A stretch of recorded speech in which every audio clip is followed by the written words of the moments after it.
अरे शिवाजी जे चलले हो अपन बियाह करे, घराही सिंहरा गईले छूट, घराही सिंहरा गईले छूट। आरी फिराऊं आजनिया भैया, फिराऊं बजनिया भैया, फिराऊं सजन सब लोग, घराही सिंहरा गईले छूट, घराही सिंहरा गईले छूट। आरी फिरले आजनिया भैया, फिरले बजनिया भैया, फिरले सजन सब लोग, फिरले सजन सब लोग।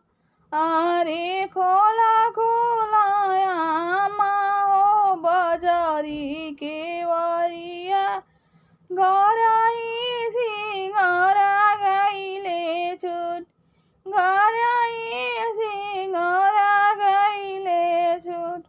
आरे कैसे में खोली बबुआ बजारी के वरिया, अबही बैठिले जेवान, अबही बैठिले जेवान। आरे आज की रतिया आमा गई तू बजाई तू, बिहाने करी तू जेवान, बिहाने करी तू जेवान।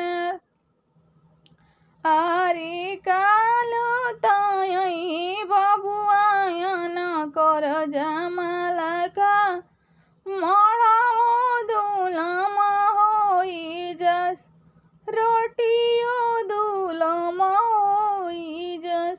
आरे कालो तयही बबुआयन कर जमालका, रोटियो दुलम होई जस, रोटियो दुलम होई जस।